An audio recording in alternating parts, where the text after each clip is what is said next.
Por favor, nos ajude deixando seu gostei no vídeo.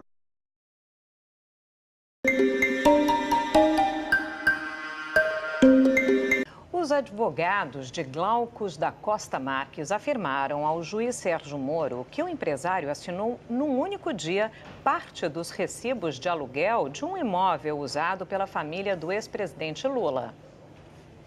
As cópias dos 26 recibos com datas entre agosto de 2011 e dezembro de 2015 foram entregues à Justiça na segunda-feira pela defesa do ex-presidente Lula. O contrato, assinado em 2011, tinha a dona Marisa Letícia como locatária. Todos os comprovantes têm a assinatura de Glaucus da Costa Marques, primo de José Carlos Bunlai, amigo de Lula e já condenado. A Lava Jato afirma que Glaucus serviu como laranja para ocultar a propriedade do apartamento, que seria a propina da Odebrecht para o ex-presidente. Lula nega. Como antecipou o jornal O Globo na edição de hoje, a defesa de Glaucus da Costa Marques afirmou que o empresário assinou os recibos referentes a 2015, quando estava internado no Hospital Sírio-Libanês. Em petição protocolada à Justiça, os advogados afirmam que, depois de receber a visita do advogado e amigo de Lula, Roberto Teixeira, Glaucus recebeu a visita de um contador, numa data que não consegue precisar, mas em dezembro de 2015. Nesta visita, o contador foi colher as assinaturas nos recibos referentes ao ano de 2015. A defesa não deu informações sobre os outros recibos entregues pelos advogados do ex-presidente Lula e que também têm a assinatura de Glaucus. No documento, a defesa do empresário pede que a Justiça solicite ao Hospital Sírio-Libanês, onde Glaucus ficou internado, que forneça os dados relativos aos registros de visitas ao empresário entre 22 de novembro de 2015 e 29 de dezembro de 2015. Ao juiz Sérgio Moro, Glaucus não falou sobre a assinatura dos recibos, mas contou como foi o encontro com Teixeira. O Roberto Teixeira esteve lá no hospital e falando, olha, nós vamos pagar,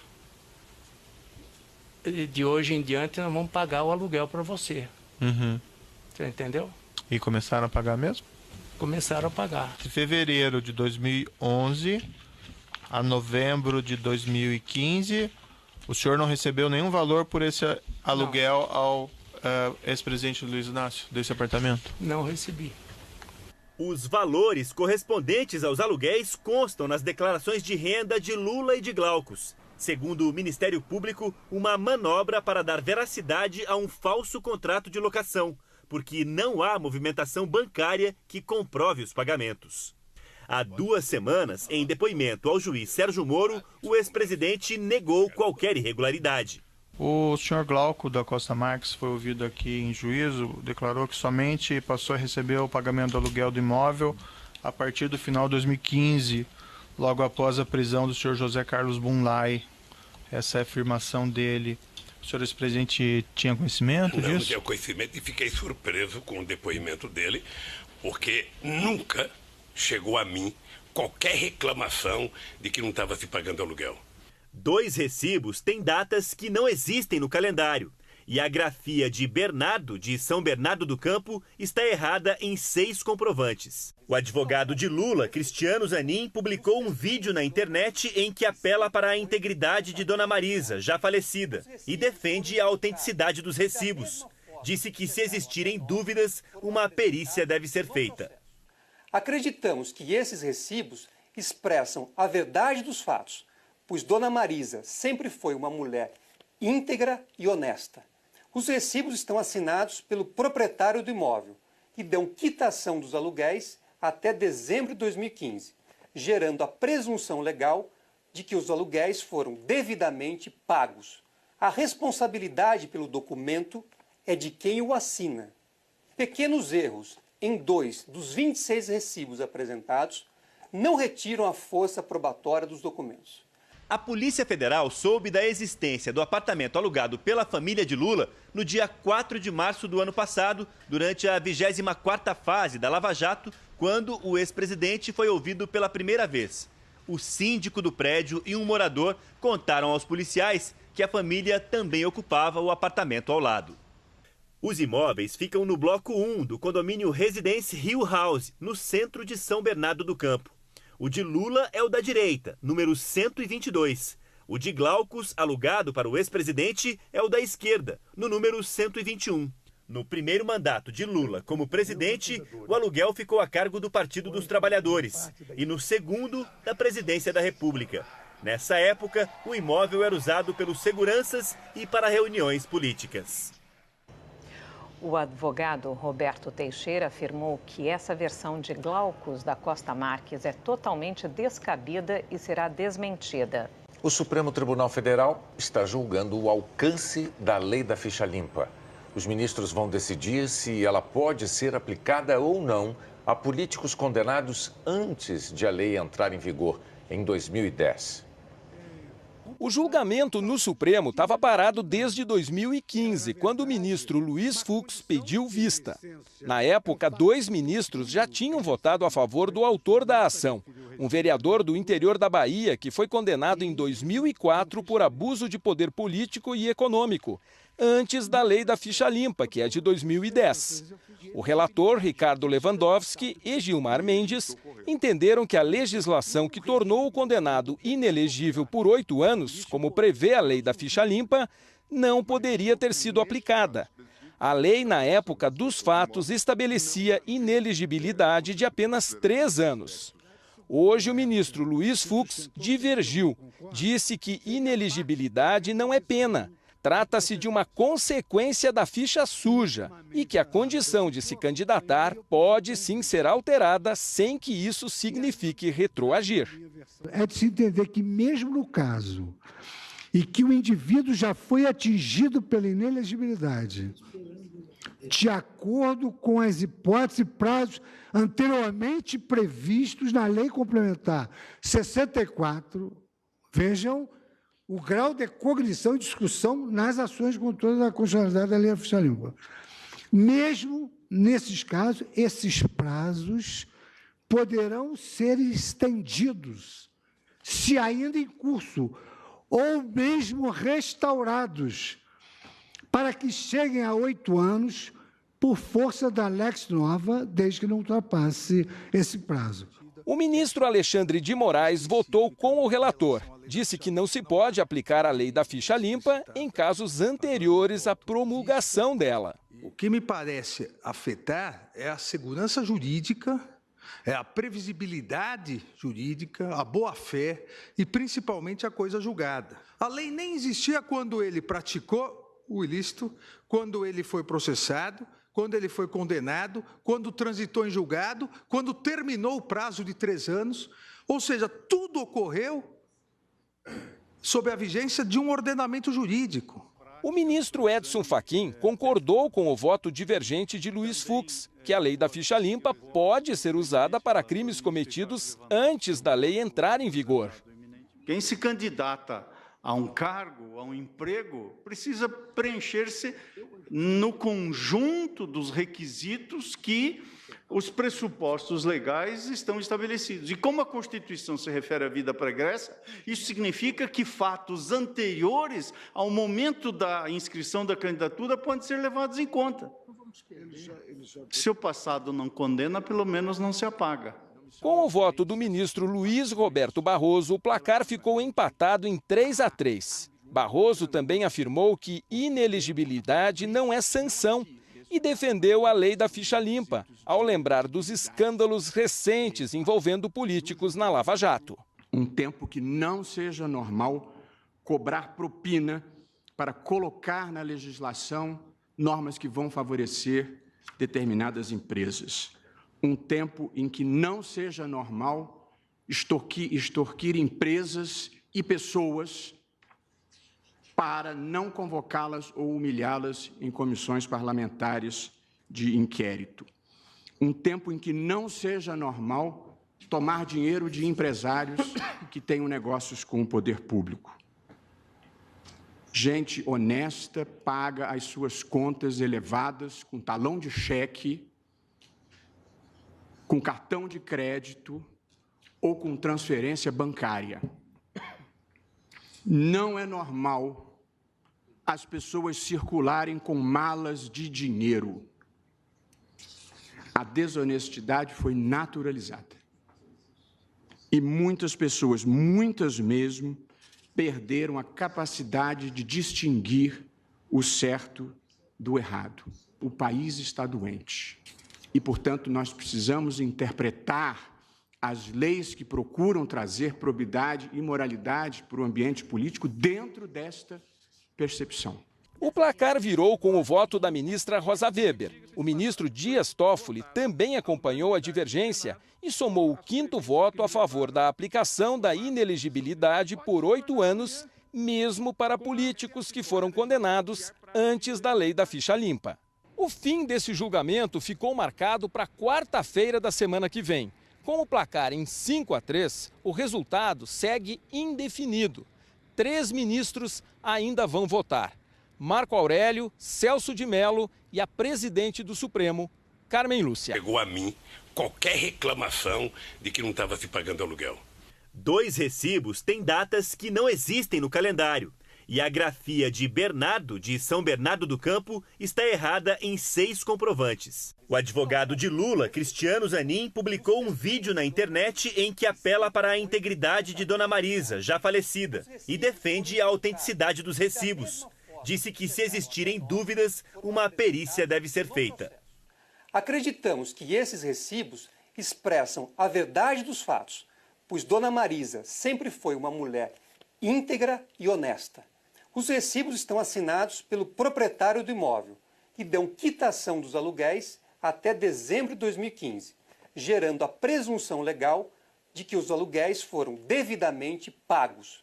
A responsabilidade pelo documento é de quem o assina. Pequenos erros em 2 dos 26 recibos apresentados não retiram a força probatória dos documentos.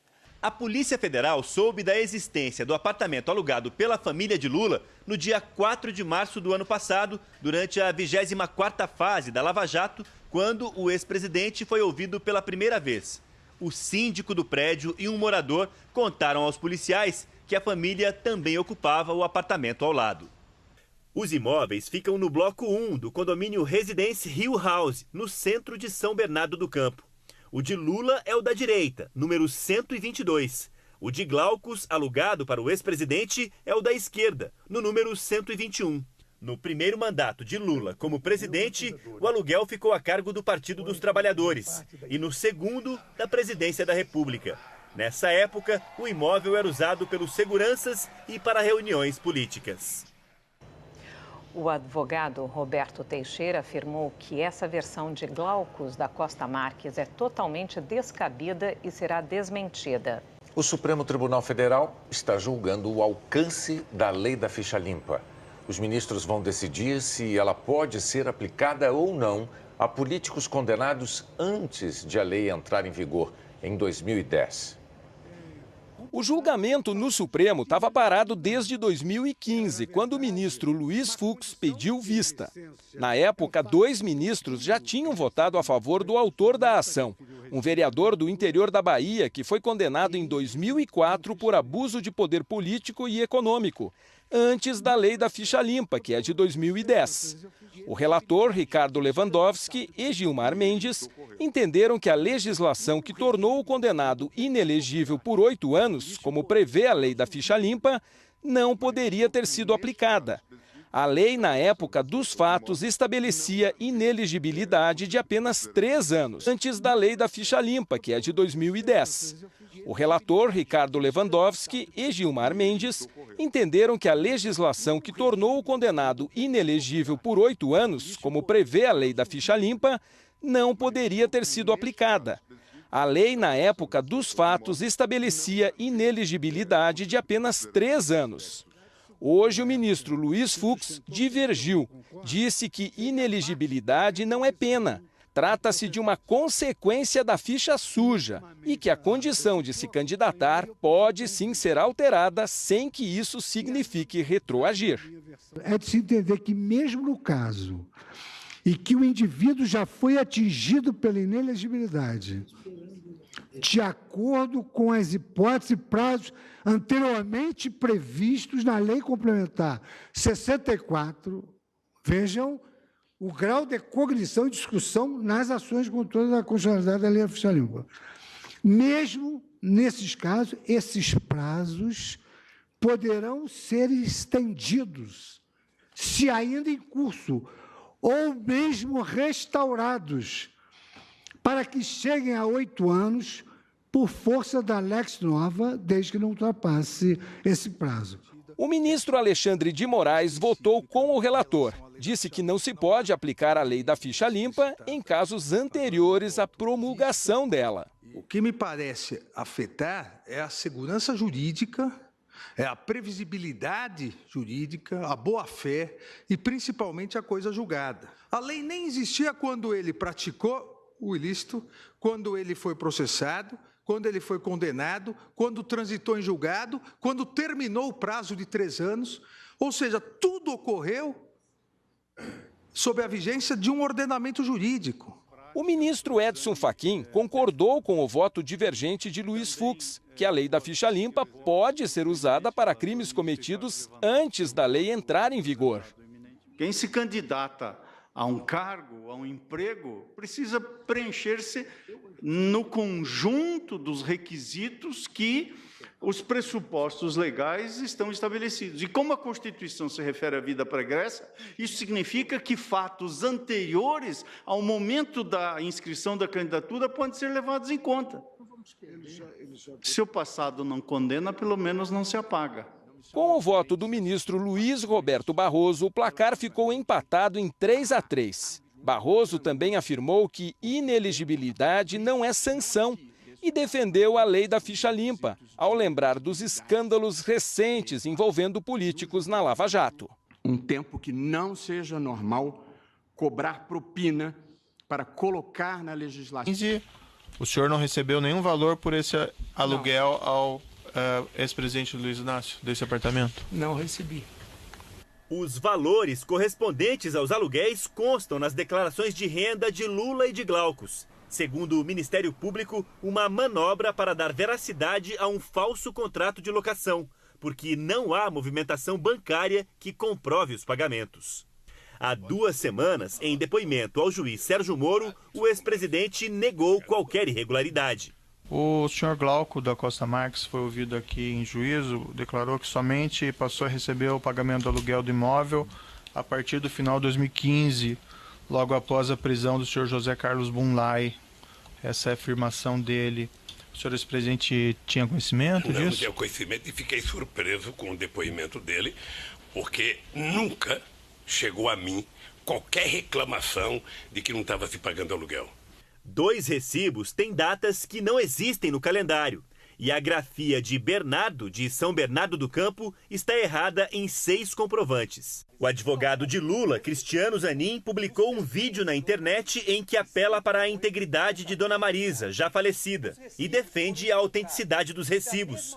Disse que, se existirem dúvidas, uma perícia deve ser feita. Acreditamos que esses recibos expressam a verdade dos fatos, pois Dona Marisa sempre foi uma mulher íntegra e honesta. Os recibos estão assinados pelo proprietário do imóvel e dão quitação dos aluguéis até dezembro de 2015, gerando a presunção legal de que os aluguéis foram devidamente pagos. A responsabilidade pelo documento é de quem o assina. Pequenos erros em 2 dos 26 recibos apresentados não retiram a força probatória dos documentos.